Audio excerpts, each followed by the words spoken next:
Sholat merupakan perintah Allah atas umatnya, dan juga wajib dikerjakan. Apabila sholat ini kita kerjakan, kita akan mendapat pahala.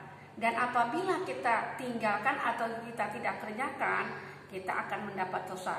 Oleh karena itu, dalam agama Islam, Allah tidak akan memberatkan kepada umatnya. Dia itu memberikan suatu keringanan atau rukhsah bagi umatnya untuk menjalankan ibadah sholat.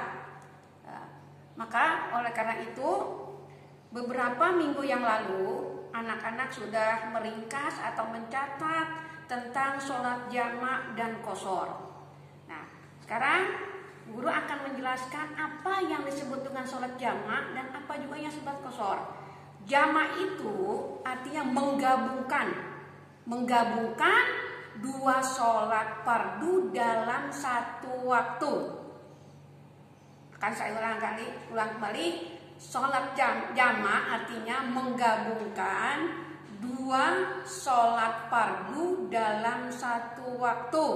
Contohnya zuhur dengan asar, kemudian maghrib dengan isya. Itu sholat yang boleh kita jamak. Tetapi kalau sholat subuh kita tidak boleh menjamak. Kemudian sholat jamak ini terbagi dua macam. Satu ada jamak takdim. Kedua ada sholat jamak takhir. Nah, kalau jamak takdim seumpamanya zuhur dengan asar, kita lakukan pada waktu zuhur. Zuhur dulu 4 rakaat, kemudian salam, lanjut lagi dengan sholat asar 4 rakaat. Jadi didahulukan waktunya dulu. Jadi takdim itu didahulukan. Umpamanya zuhur dengan asar, kita lakukannya pada waktu zuhur. Nah, yang dilakukan zuhur lebih dahulu, baru asar.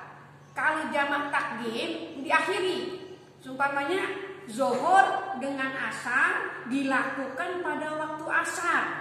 Nah, zuhurnya itu yang didahulukan, asar yang lebih dahulu, baru nanti zuhur yang keduanya.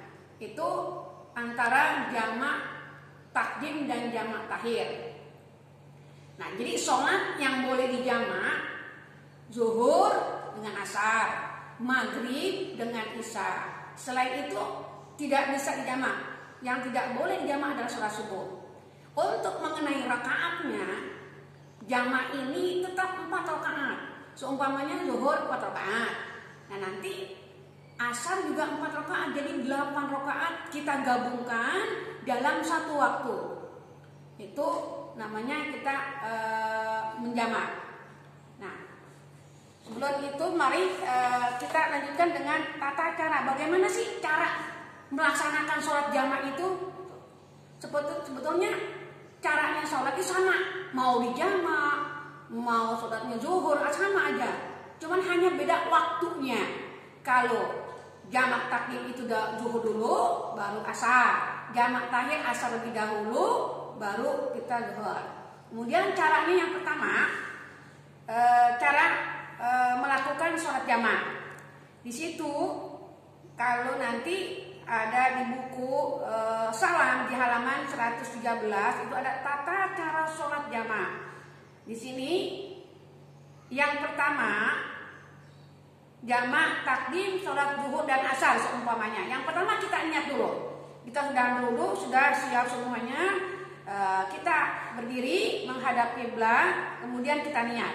Di sini ada niat daripada sholat zuhur, ya, menjamak sholat zuhur dengan asar. Situ ada bacaannya. Yang pertama kita niat, kita dulu sholli fardu zuhri arba'a raka'atin majmu'an ilaihil asri adaan lillahi ta'ala. Jangan lupa ada kata majmu'an, ya. Kalau cuma sholli fardu zuhri arba'a raka'atin mustaqbilan qiblati adaan lillahi ta'ala, itu tidak sah karena kita ini akan niatnya menjamak, bukan seperti sholat biasa. Oleh karena itu setelah kata arba'a raka'atin ada kata majmu'an. Nah, di situ majmu'an itu artinya kita menggabung antara zuhur dan asar. Jadi sholli fardu zuhri arba'a raka'atin majmu'an ilaihil asru adaan lillahi ta'ala. Saya niat sholat fardu zuhur 4 rakaat dijamak bersama asar karena Allah Ta'ala. Jadi pertama satu itu niat. Nah, niatnya inilah harus apal. Ya, kalau kita mau menjamak tidak apal niatnya, nah, itu ya nggak bisa.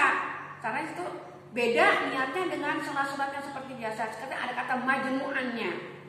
Nah, setelah kita niat, kita usolli, kita takbiratul Allahu Akbar, biasa bacanya dari Al-Fatihah. Mau baca kita dulu setelah selesai iftitah, kemudian Al-Fatihah, kemudian baca surat. Surat ini yang kamu hafal aja.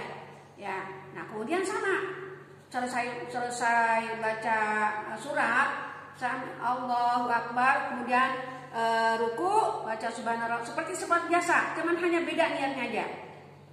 Setelah takbiratul ihram, jadi sholatnya itu yang tidak sholat zuhurnya 4 rakaat seperti biasa.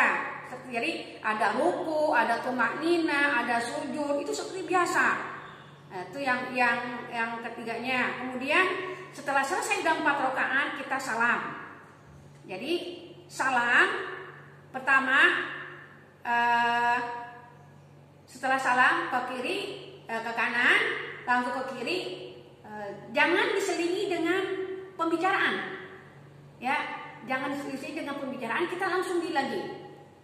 Nah, jadi yang pertama ini kita niat usolli fardu zuhri 4 rakaatin majmu'an ilahi asri ada anilahi ta'ala Allahu Akbar, baca doa iftitah, kemudian baca Al-Fatihah, lanjut dengan surah.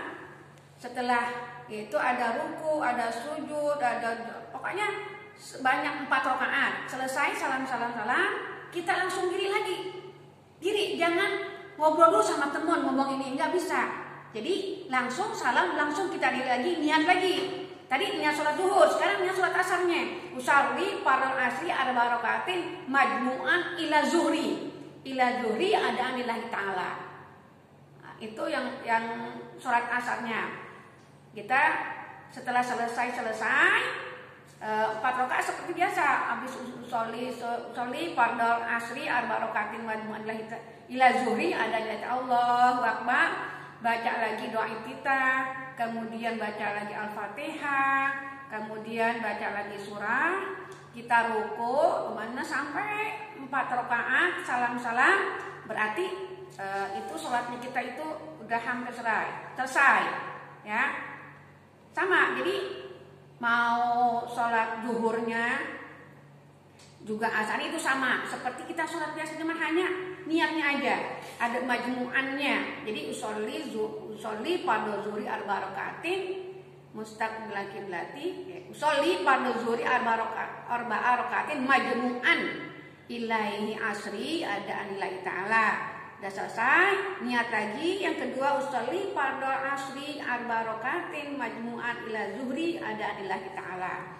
Nah, salam lagi, takbiratul ihram lagi, sama lagi doa iftitah, Al-Fatihah, surah selama 4 rakaat, ya. Selesai salam. Itu selesai tata cara sholat jamaah takdim. Karena di situ zuhur lebih dahulu, baru sholat asar. Nah, nanti anak-anak untuk menghafal, ya, di Senin depan menghafal niat daripada sholat jamak takdim zuhur dengan asar, disertai dengan artinya. Nah, nanti kalau COVID ini selesai, kalau kita jalan-jalan, kita bisa mempraktekkannya di situ. Jadi karena sholat ini sebagai kewajiban umat Islam yang tidak boleh kita tinggalkan, walaupun dalam keadaan bagaimanapun tidak boleh kita tinggalkan. Dalam keadaan sakit, ada lagi caranya. Orang sholat sakit gimana? Kemudian kita bepergian, tidak boleh kita tinggalkan. Jangan seenaknya aja, biarinlah kita lagi pergian ini kita tinggal, ini nggak boleh, karena itu termasuk dosa. Makanya Allah memberikan suatu keringanan. Allah tidak akan memberikan beban kepada umatnya. Dia memberikan keringanan dengan mengadakan sholat jamak atau sholat qashar. Jadi jamak itu digabungkan juga dengan asar, maghrib dengan isya. Kalau qashar itu kita meringkas. Nah, meringkas dari 4 jadi 2. Itu nanti nanti belakang. Kita sekarang jamak dulu deh. Jamak nanti kalau udah niatnya sudah bisa, sudah hafal, baru kita melanjutkan kepada sholat qashar. Itu materi yang pada hari ini kita pelajari. Oleh karena itu mohon kepada anak-anak untuk menghafal niat sholat jamak zuhur dengan asar disertai dengan artinya. Ya, saya kira cukup sekian. Assalamualaikum warahmatullahi wabarakatuh.